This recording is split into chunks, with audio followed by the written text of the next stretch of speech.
नमस्ते आधुनिक अंदाज फैमिली।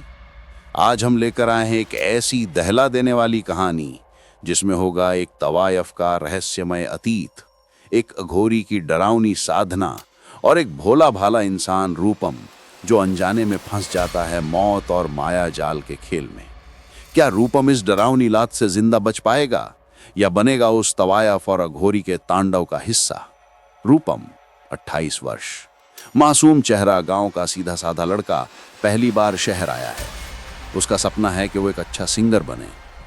रात का वक्त है, वो अपने दोस्त की पार्टी से लौट रहा है। ऑटो वाले उसे एक पुराने किले के पास उतार देते हैं। रूपम को अंदाजा नहीं था कि ये रास्ता उसकी जिंदगी बदल देगा।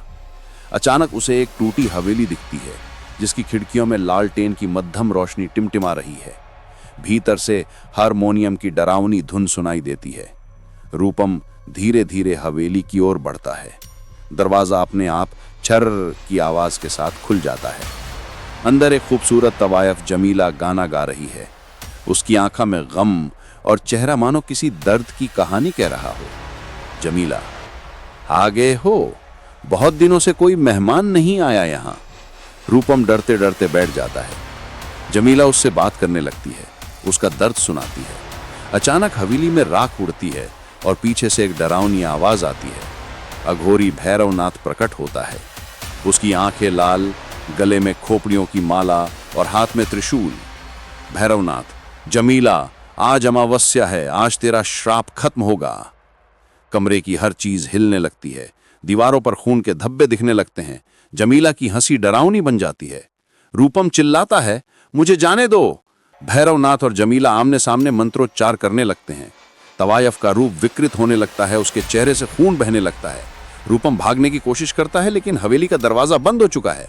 उसके सामने दो विकल्प हैं, एक अघोरी के साथ मिलकर तवायफ की आत्मा को मुक्त करे या हवेली की हवस और बदले की आग में फंस जाए। वो साहस जुटाकर त्रिशूल उठाता है और मंत्र पढ़ने लगता है। अचानक तेज बिजली कड़कती है। जमीला की आत्मा दर्द से चीखती है और धुएं में बदलकर हवेली से बाहर चली जाती है। भैरवनाथ मुस्कुराता है और रूपम की ओर देखता है। आज तूने मेरी साधना पूरी की, लेकिन ये हवेली अब तुझसे जुड़ेगी। रूपम बाहर निकलता है लेकिन उसकी आंखों में अब अघोरी जैसी चमक है। वो मुस्कुराता है और कहता है, अब मेरी बारी है। क्या रूपम अब खुद अघोरी बन चुका है या जमीला की आत्मा उसमें समा गई है? ये राज अगली कहानी में खुलेगा। दोस्तों, आपको ये कहानी कैसी लगी? क्या आप रूपम का सच जानना चाहेंगे?